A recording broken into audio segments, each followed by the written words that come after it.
Hello friends, नमस्कार। कैसे हैं आप सब लोग? उम्मीद करता हूं काफी फिट एंड फाइन होंगे। दोस्तों, अगर हम 72,825 शिक्षक भर्ती की बात करें तो मैं अच्छी तरह से जानता हूं कि आप सभी इसको लेकर काफी उत्साहित है कि 72,825 शिक्षक भर्ती प्रकरण का आदेश जो है कब रिजर्व होगा और कब सुप्रीम कोर्ट इन पीड़ित कैंडिडेट पर अपना दया दृष्टि दिखाएगा। तो इसको लेकर आज बहुत ही बड़ी अपडेट आ गई है। दोस्तों, 72,825 शिक्षक भर्ती प्रकरण को लेकर सरकार द्वारा आज करीब 4:30 बजे के समथिंग अपना जो एफिडेविट है वो सबमिट कर दिया है। अगर हम बात करें इस एफिडेविट के बारे में तो कोई खास बदलाव इस एफिडेविट में देखने को नहीं मिली है। पिछली बार जो एफिडेविट सबमिट किया गया था उस एफिडेविट में करीब 6,000 के लगभग पदों पर जो है नियुक्ति देने संबंधी बात कही गई थी।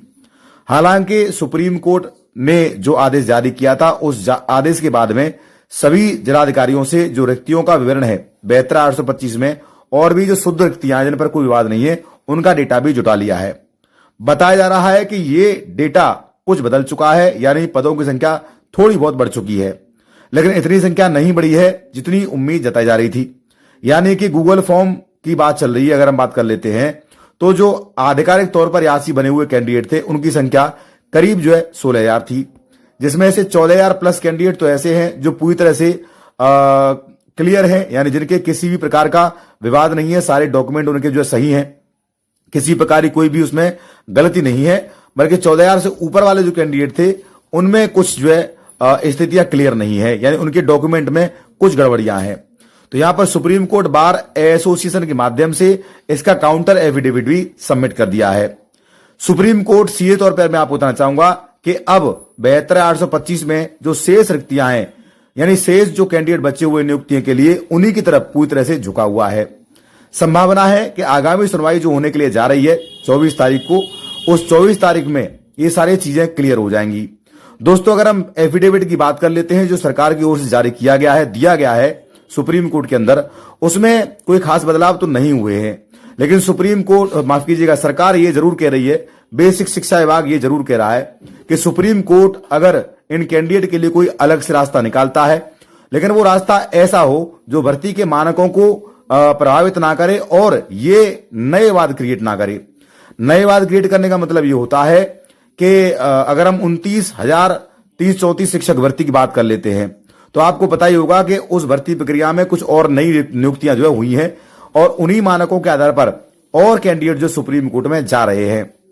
ये संख्या भी काफी अच्छी है। बताना चाहूंगा करीब 400 से अधिक पद जो है 29,334 शिक्षक भर्ती में और रिक्त बताए जा रहे हैं। तो ऐसे में ये कैंडिडेट जो है, हालांकि सुप्रीम कोर्ट से प्रकरण निरस्त हो चुका है, अगेन ये कैंडिडेट जो हाई कोर्ट की बेंच में गए हैं, लेकिन वहां से अगेन ये सुप्रीम कोर्ट में जा सकते हैं। तो इसको लेकर फिर से ये विवाद जो है 29,334 शिक्षक भर्ती वाला वो बढ़ सकता है। तो यहां पर सरकार द्वारा एक विशेष जो एफिडेविट सबमिट किया है सुप्रीम कोर्ट के अंदर, वहां पर इसी चीज को मेंशन किया गया है कि सुप्रीम कोर्ट ऐसा कोई आदेश जारी करे जिस आदेश से कहीं ना कहीं जो पीड़ित कैंडिडेट है, अगर मान लीजिए उनको कोई लाभ मिलता है भर्ती प्रक्रिया के मानकों में बिना किसी प्रकार के हस्तक्षेप के, तो इसके बाद में कोई और नया विवाद खड़ा ना हो। दोस्तों, मैं बताना चाहूंगा कि वैसे तो ये कैंडिडेट ऑलरेडी पहले से ही फॉर्म फिलअप कर चुके गूगल फॉर्म, लेकिन ऐसे कई कैंडिडेट हैं जो पहले याची नहीं थे, लेकिन उन्होंने मौका देखते हुए कहीं ना कहीं इसमें गूगल फॉर्म डाल दिया है। यानी ये संख्या 23,700 से ऊपर पहुंच चुकी है। हालांकि ये संख्या पहले करीब करीब जो है 14,000 समथिंग बताई जा रही थी, जो पूरी तरह से स्पष्ट है, और इस संख्या को नियुक्ति देने की स्थिति बहुत ज्यादा थी। लेकिन जिस प्रकार से यहां पर गूगल फॉर्म भरे गए हैं, कैंडिडेट की क्वांटिटी जिस प्रकार से बढ़ी है, यह मामला और ज्यादा तूल पकड़ने लगा है। वे कैंडिडेट इसमें और विवाद क्रिएट करना चाहते हैं जो कैंडिडेट इस लिस्ट में शामिल नहीं हो रहे हैं, जो लिस्ट जो है सुप्रीम कोर्ट बार एसोसिएशन की ओर से तैयार की गई थी। तो दोस्तों, मैं आपको बताना चाहूंगा कि कहीं ना कहीं सरकार तो इस प्रकरण में अपना एफिडेविट सबमिट कर ही चुकी है, लेकिन एससीबीए ने भी इसका जो काउंटर एफिडेविट सबमिट किया है उस काउंटर एफिडेविट में काफी मजबूती दिखाई दे रही है। हालांकि अभी यहां पर एससीबीए का यह मानना है कि बहुत सारी चीजें ऐसी हैं जिनको गुप्त रखना आवश्यक है और सुप्रीम कोर्ट में जिस दिन इस प्रकरण की सुनवाई होगी उसके बाद में सारी चीजें स्पष्ट तरीके से जो है बाहर निकल के सामने आ जाएगी। और कहीं ना कहीं एससीबीए को पूरी उम्मीद है कि सरकार जो सुप्रीम कोर्ट से आदेश आएगा वो आदेश कहीं ना कहीं एससीबीए के फेवर में आएगा, छात्रों के फेवर में आएगा, जो काफी लंबे से समय से जो है इस प्रकरण की प्रतीक्षा कर रहे हैं। दोस्तों, इस बार तो सरकार ने एक ऐसा एफिडेविट और सबमिट किया है जिसमें उन्होंने ये कहा है कि सुप्रीम कोर्ट ने जो आदेश जारी किया था बीएड के लिए कि उनको नियुक्ति ना दी जाए, ठीक है, कहीं ना कहीं वहां उस पॉइंट को भी जो इंक्लूड करने का प्रयास किया है। लेकिन सुप्रीम कोर्ट बार एसोसिएशन ने जो एफिडेविट सबमिट किया है वो कहीं ना कहीं बीएड के पूरी तरह से फेवर में है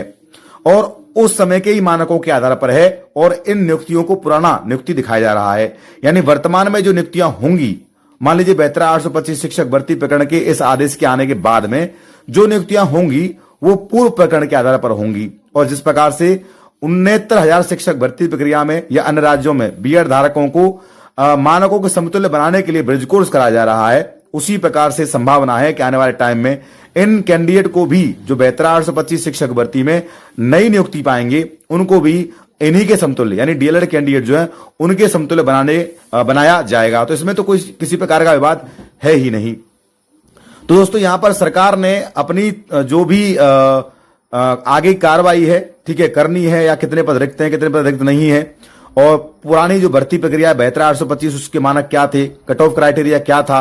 और जो मेरिट बनाई गई थी टेट की वो जो है डिस्ट्रिक्ट बेस पर बनाई गई थी या पूरे प्रदेश के स्तर पर बनाई गई थी